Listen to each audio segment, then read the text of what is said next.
Voilà comment Nicéphore Soglo, un homme qui était appelé à une grande espérance, qui devait gérer ce pays, a perdu le pouvoir simplement parce qu'il n'a pas su faire du bien à son adversaire. En fait, beaucoup de personnes pensent que c'est en faisant du mal à son adversaire qu'on peut gagner. Or, on oublie les principes métaphysiques de la vie. Il y a Dieu en chaque homme. À partir du moment où vous faites du mal à un homme, vous faites du mal à Dieu. Et donc, toute cause a un effet. À partir du moment où il y a une cause, il y aura un effet. Donc si vous faites du mal à un homme, la conséquence, c'est que vous puissiez ramasser tôt ou tard.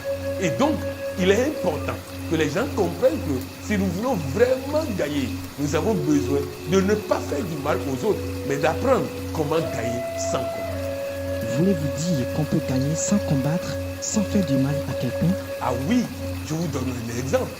J'ai un ami, un collaborateur du Togo qui était député à l'Assemblée nationale. Et partout on lui a enseigné, en tant qu'opposant, on doit toujours insulter le chef de l'État.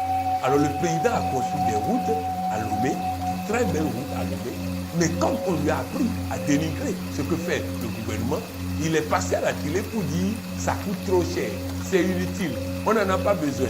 Pour les élections législatives, il est allé sur le terrain pour faire campagne et la population lui a dit oui, on nous a construit des routes et tu as critiqué, on va te punir. Il n'a pas eu de deuxième mandat. Et c'est en ce moment qu'il est revenu me voir pour dire que tu as toujours parlé de gagner sans combattre, mais là, j'ai perdu en combattant. Alors apprends-moi à gagner sans combattre. On peut féliciter le président et le battre aux élections. On peut féliciter l'adversaire et le battre aux élections. On n'a pas besoin de mentir. Parce que la politique, n'oublions pas que le politicien est un chef de famille. Il a des enfants qui le regardent et qui voient papa en direct à la télé en train de mentir. Résultat, il donne une mauvaise image à ses enfants. Je voudrais dire à tous les jeunes qui m'écoutent, la politique, ce n'est pas le mensonge. La politique, ce n'est pas l'art de faire du mal. Je vais aller plus loin. Je vous dis, il y a un samouraï qui était sur un bateau. Et un autre samouraï le provoquait. Et l'autre ne voulait pas combattre. Parce qu'il a compris que pour gagner, on n'a pas besoin de combattre. Alors, le samouraï dit, toi, pourquoi tu ne parles pas? Je vais te battre.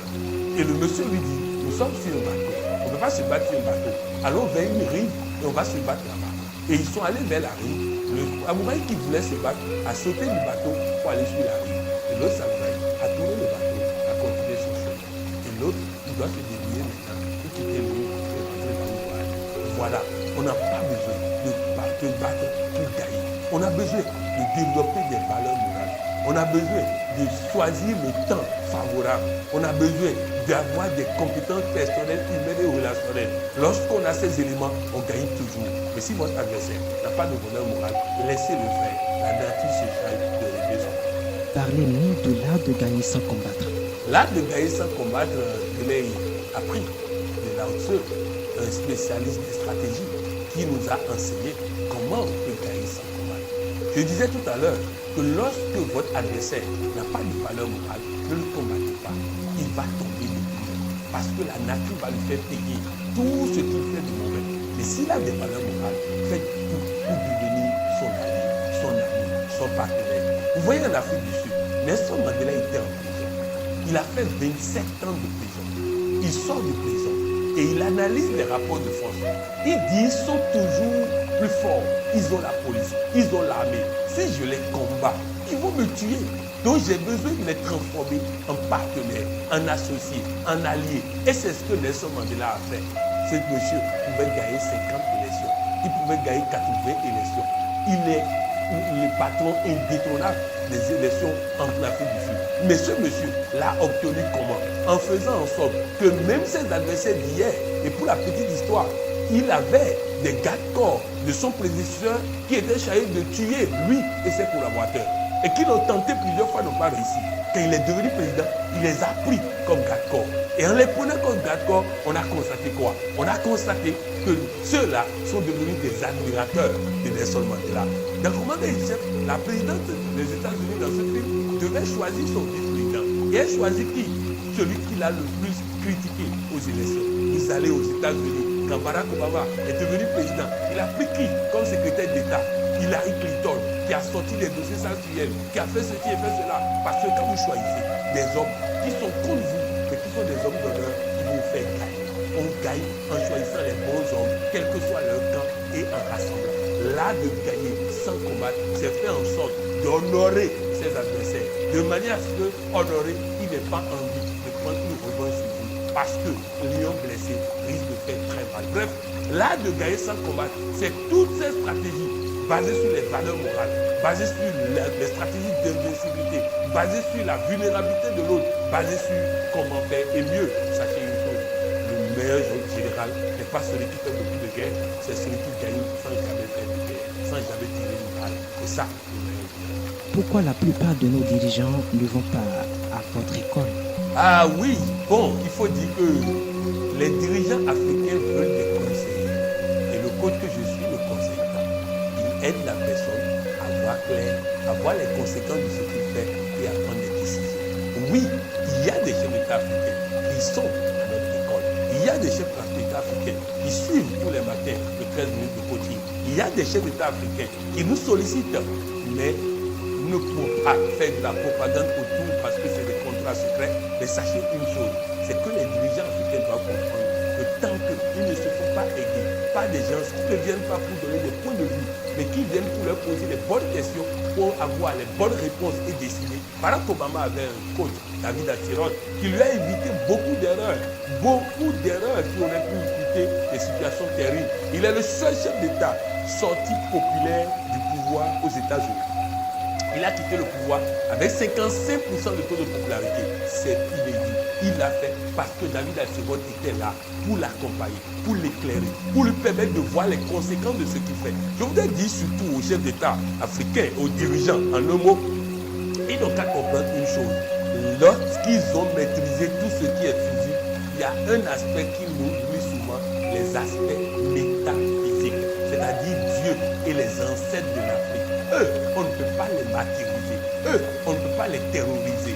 Eux, on ne peut pas les détruire. Or, c'est eux qui ont le dernier mot. Dieu a le dernier mot. Alors faisons en sorte de nous faire accompagner par des personnes pouvant nous permettre d'analyser le pour et le contre des choses pour pouvoir prendre les bonnes décisions. Et je voudrais dire à tous les jeunes qui m'écoutent, vous devez faire en sorte d'aller à cette école de réflexion profonde qui vous permet de ne pas combattre dans la vie, de ne pas faire du mal à quelqu'un, mais de toujours gagner, de toujours avancer. Quand je prends la gestion des entreprises, voilà un employé au Cameroun que le patron a insulté, méprisé, minimisé. Elle m'a vu, j'ai dit envoie-lui un message, dis-lui, vous avez certainement vu quelque chose qui vous a amené à dire ça, mais je vous promets de corriger ça pour que désormais, vraiment, vous allez vous le fier de moi. La personne voulait la détruire, mais sa réaction a fait qu'elle est devenue partenaire de cette personne. Il y a une dame à Lomé qui nous a dit son mari a 2 femmes, l'autre a enfant, elle n'a pas enfant.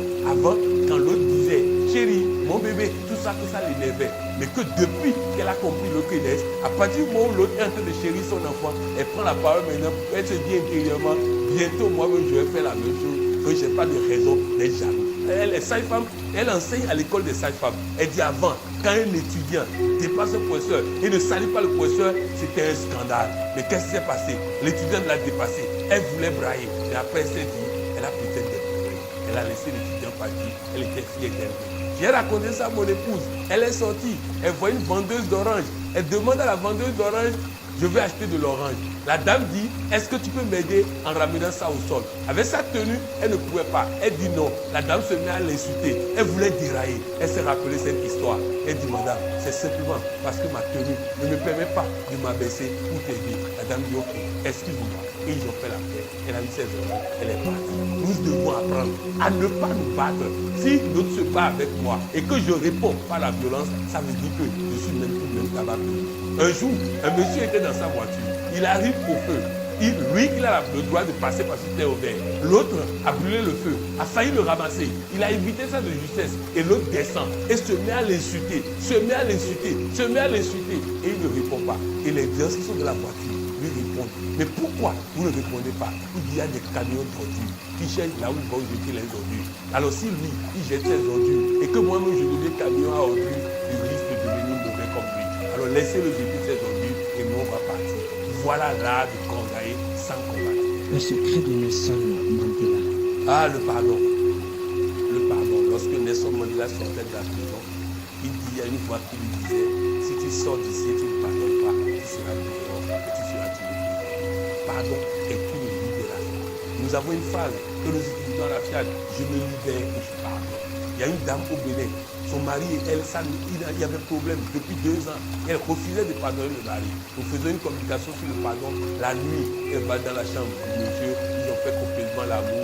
Le lendemain au service, elle a eu une promotion qui lui a permis d'acheter une voiture et tout. Cette promotion l'attendait depuis toujours, mais il a fallu qu'elle pardonne d'abord, avant d'avoir. Dieu dit, garde le silence, moi je combats pour toi. Alors sachons garder le silence. Le pardon n'est pas une libération de l'autre, bien au contraire. Lorsque vous pardonnez quelqu'un, vous laissez Dieu frapper maintenant. Parce que Dieu ne frappera pas tant que vous ne l'avez pas pardonné.